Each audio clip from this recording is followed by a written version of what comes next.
Hello there guys and girls, good midnight. Take a look at this snail.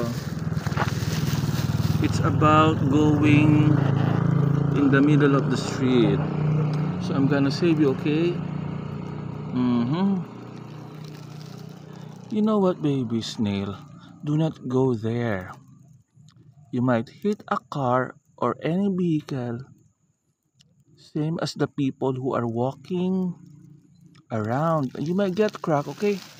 So stay put in here, in your comfort zone.